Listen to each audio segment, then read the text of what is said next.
आज का विषय भी बहुत महत्वपूर्ण है। यह विषय लोगों को जानना जरूरी है, इसलिए आज मैं आपके सामने इसे प्रस्तुत कर रहा हूं। आज का विषय है कि रीढ़ की हड्डी में टीबी, यक्ष्मा रोग, जो कि लंबे समय तक रहने वाले कमर दर्द के मुख्य कारणों में से एक है। हमारे बीच शायद ही कोई ऐसा व्यक्ति हो जिसे कभी ना कभी कमर दर्द न हुआ हो। हालांकि ज्यादातर कमर दर्द सामान्य होते हैं और थोड़े इलाज से ठीक हो जाते हैं, लेकिन कमर दर्द के जो कारण खतरनाक होते हैं उनमें से एक है रीढ़ की हड्डी में टीबी यानी रीढ़ की हड्डी में यक्ष्मा रोग। अगर इस बीमारी का समय पर इलाज न किया जाए तो हमारी रीढ़ की हड्डी में कई तरह की जटिलताएं आ सकती हैं। यहां तक कि इंसान लकवे का भी शिकार हो सकता है। चलिए एक कहानी से शुरू करते हैं। मेरे सम्मानित मित्र रहीम साहब, वे काफी समय से कमर दर्द से परेशान थे। लगभग 4 महीने से उन्होंने कई तरह के इलाज करवाए। हमारे देश में अक्सर ऐसा होता है कि लोग दवा की दुकान पर जाकर बिना डॉक्टर की सलाह के दवाएं ले लेते हैं, लेकिन उनका कमर दर्द कम नहीं हुआ, बल्कि दिन ब दिन उनका दर्द और बढ़ता गया और साथ ही उनके शरीर में हमेशा बुखार जैसा महसूस होता था।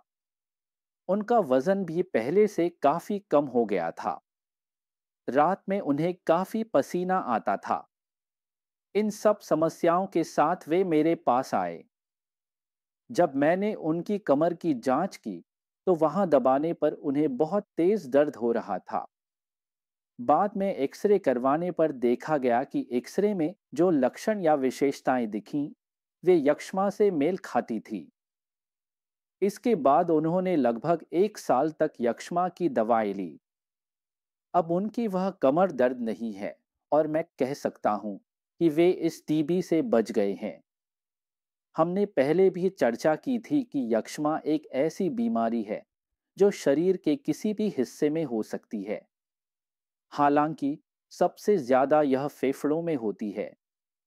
इसके अलावा कुछ फेफड़ों के बाहर की यक्ष्मा भी होती है। फेफड़ों के बाहर की यक्ष्मा का एक हिस्सा, यानी जब यक्ष्मा फेफड़ों की झिल्ली में हो या पेट या आहार नली के किसी हिस्से में हो, किडनी में हो, दिमाग में हो, यह यक्ष्मा एक व्यापक बीमारी है। इसी तरह यह बीमारी हमारे शरीर की अलग-अलग हड्डियों में भी हो सकती है। जब हड्डियों में होती है तो देखा जाता है कि हड्डी सूज जाती है। वहां से बाद में कई बार फोड़ा फूट जाता है, मवाद निकलता है, दर्द रहता है। हड्डियों की यक्ष्मा में सबसे आम या सबसे ज्यादा प्रभावित हिस्सा है हमारी रीढ़ की हड्डी। अगर रीढ़ की हड्डी यक्ष्मा से प्रभावित हो जाए तो यह इंसान को अपंग भी बना सकती है। मैं कहूंगा कि रीढ़ की हड्डी के किस हिस्से में यह यक्ष्मा ज्यादा होती है, तो देखा गया है कि यह हमारी पीठ के निचले हिस्से या कमर के ऊपरी हिस्से की रीढ़ की हड्डी में ज्यादा होती है, या फिर यह यक्ष्मा रीढ़ की हड्डी के किसी भी हिस्से में हो सकती है। तो शायद आपको अंदाजा हो गया होगा कि यक्ष्मा, अब तो यह खांसी और बलगम के जरिए फैलती है, लेकिन अगर यह खांसी की तरह फैलता है तो यह रीढ़ की हड्डी में क्यों होगा? यह तो फेफड़ों में या श्वासनली में हो सकता है, क्योंकि यह खांसी के जरिए फैलता है। लेकिन दर्शकों, यह जो होता है यह है तपेदिक का जीवाणु। लेकिन यह श्वासनली से होकर फेफड़ों के जरिए जब अंदर जाता है तो वहां फेफड़ों में शायद हमारे शरीर की रोग प्रतिरोधक क्षमता के कारण यह उतना ज्यादा नहीं फैल पाता। लेकिन देखा गया है कि यह छुपकर बैठा रहता है। बाद में फेफड़ों से बहने वाले खून के जरिए यह होता है। MRDBS MNDHE BUN KN KNE MNUSE LOC PT LOC KMT JUDI KMT KMT।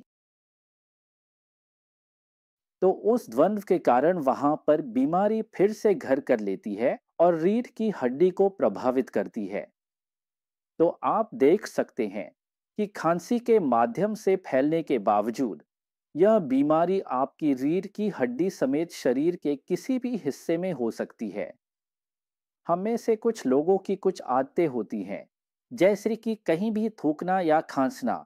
वो शायद अनजाने में ही इस टीबी या अन्य जीवाणुओं को हवा में फैला रहे होते हैं। अगर हम अलग-अलग जगहों पर थूकने या खांसते और छींकते समय मुंह पर हाथ रखने जैसी आदतें अपनाते हैं, अगर हम इस बात का ध्यान रखें और उस समय रुमाल या हाथ से ठीक से सफाई न करें, तो देखा जाएगा कि अगर हम थूक या खांसी इधर-उधर न फैलाएं, तो टीबी जैसी बीमारी की संभावना कुछ हद तक कम हो सकती है।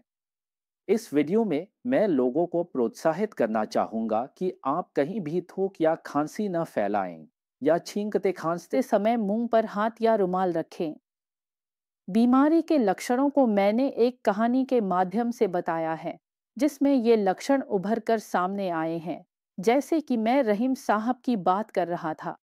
उनको लंबे समय से कमर में दर्द था। यह कमर दर्द कुछ हद तक शुरुआती लक्षण है। इसके अलावा उन्हें लंबे समय से हल्का बुखार भी था। आप इसे धीमा धीमा बुखार कह सकते हैं, जो शाम के समय आता था और हल्की मात्रा में रहता था, जिससे शरीर में पसीना आता था और उनका वजन भी कम हो रहा था। तो ये हैं आम तौर पर सामान्य लक्षण। बाद में जब इलाज नहीं किया जाता है, तो और भी ज्यादा यानी जटिलताएं आ सकती हैं। तब और अलग तरह के लक्षण सामने आते हैं। यहाँ यह पूछा जाता है कि कौन कौन सी जांचें करनी चाहिए, कैसे समझे कि मेरी रीढ़ में यानी टीबी की बीमारी हो गई है। यहाँ सबसे आसान तरीका यह है कि कमर में चूंकि दर्द है, वहां मैं एक एक्सरे करवाऊंगा। एक्सरे में जब टीबी की बीमारी पकड़ी जाती है, तो वह आमतौर पर काफी आगे बढ़ चुकी होती है। इसके अलावा हम कुछ जांचें जैसे कि सीबीसी कर सकते हैं, जिसमें हम देख सकते हैं कि ईएसआर बहुत ज़्यादा है। इसके अलावा हम मंटू टेस्ट कर सकते हैं और कई बार हम और भी बारीकी से देखने के लिए रीढ़ की एमआरआई भी कर सकते हैं। इससे पता चलता है कि टीबी के कारण रीढ़ की हड्डी कितनी क्षतिग्रस्त हुई है और रीढ़ के अंदर जो हमारा स्पाइनल कॉर्ड है, वह प्रभावित हुआ है या नहीं, या फिर रीढ़ के दोनों तरफ आमतौर पर टीबी के कारण फोड़ा बन जाता है। इससे यह भी अच्छे से समझा जा सकता है कि कोई फोड़ा बना है या नहीं। लेकिन अगर मुझे पूरी तरह से कंफर्म होना है, यानी निश्चित होना है, तो हम जो जांच करते हैं उसमें हम सीटी स्कैन की मदद से एक छोटी सी सुई से रीढ़ से तरल निकालकर जांच करते हैं, जिसे हम CDGR FNAC कहते हैं। इस जांच के जरिए हम देखते हैं कि वहाँ टीबी के जीवाणु हैं या नहीं, या टीबी के कारण जो सूक्ष्म बदलाव होते हैं वे माइक्रोस्कोप से समझ सकते हैं। और कई बार हम वहां से तरल लेकर उसे कल्चर या माइक्रोस्कोप के नीचे देखते हैं कि वहां टीबी के जीवाणु हैं या नहीं। इसके अलावा हम छाती का एक्सरे भी करते हैं। एक्सरे इसलिए भी करते हैं क्योंकि टीबी के जीवाणु का प्रवेश द्वार फेफड़े होते हैं। फेफड़ों में कोई बदलाव है या फेफड़े भी टीबी से प्रभावित हैं या नहीं, यह देखने के लिए हम छाती का एक्सरे भी करते हैं। यही रही जांच की बात। अब इलाज क्या है? इलाज में डॉक्टर और मरीज दोनों को ही, मतलब दोनों की ही धैर्य की परीक्षा होती है। यहाँ ज्यादातर मामलों में कम से कम 1 साल तक टीबी की दवाइयाँ खानी पड़ती हैं और कभी-कभी कई मामलों में यह 1.5 से 2 साल तक भी दवाइयाँ लेनी पड़ सकती हैं। तो आप पूछ सकते हैं कि यहाँ चूंकि रीढ़ की हड्डी में घाव हो रहा है और वहाँ फोड़ा भी बन रहा है, तो ऐसे मामलों में क्या ऑपरेशन की कोई भूमिका है? तो एक शोध में देखा गया है कि यहाँ असली इलाज दवाइयाँ लेना और आराम करना ही है, और जब तक आपकी रीढ़ की हड्डी मजबूत न हो जाए, तब तक भारी सामान न उठाना, रीढ़ को आराम देना, ये सब इलाज का जरूरी हिस्सा है। हालांकि कई मामलों में हमें ऑपरेशन भी करना पड़ सकता है। किन मामलों में ऑपरेशन करना पड़ सकता है? अगर रीढ़ की हड्डी में टीबी होने की वजह से हमारे पैरों के नीचे की मांसपेशियां कमजोर हो जाए या लकवा पैरालिसिस हो जाए या अचानक पेशाब पाखाना बंद हो जाए, तो ऐसे मामलों में तुरंत ऑपरेशन करना जरूरी हो जाता है। रीढ़ की टीबी के कारण हमारी रीढ़ की हड्डी कुछ कुछ डिफॉर्मिटी से मेरा मतलब है कि रीढ़ की हड्डी तेरी मेरी या कुबर जैसी हो जाती है। तो कई मामलों में इनका पुनर्निर्माण रिकंस्ट्रक्शन किया जाता है। तो यही था इलाज के बारे में। और अगर इलाज लिया जाए तो हमने देखा है कि मरीज पूरी तरह से ठीक हो जाता है। लेकिन इलाज के साथ साथ एक लंबा समय तक दवाइयां लेनी पड़ती हैं। अलग अलग समय पर मैंने जटिलताओं की बात की थी कि अगर रीढ़ की हड्डी में टीबी हो जाए तो कौन कौन सी जटिलताएं हो सकती हैं। कई बार देखा गया है कि बहुत ज्यादा दर्द होता है और वह दर्द किसी भी तरह से कम नहीं होता। मैंने बताया था रीढ़ की दोनों तरफ फोड़ा बन जाता है। कभी कभी रीढ़ की हड्डी बैठ जाती है और यह फोड़ा कई बार फेफड़ों की झिल्ली के बीच फट जाता है, यानी फटकर इसके अंदर की चीजें फेफड़ों की झिल्ली में फैल जाती हैं। ऐसे मामलों में फेफड़ों की झिल्ली में पानी भर जाता है। कई बार यह भी देखा गया है कि यह समस्या हमारी रीढ़ की हड्डी से नीचे की ओर फैलने लगती है और हमारी कमर के पास भी एक तरह का फोड़ा हो जाता है। हम कहते हैं कि आखिरकार यह समस्या यहाँ तक भी आ सकती है। इसके अलावा, जैसा कि मैंने पहले बताया, रीढ़ की हड्डी में कुबड़ बन जाता है।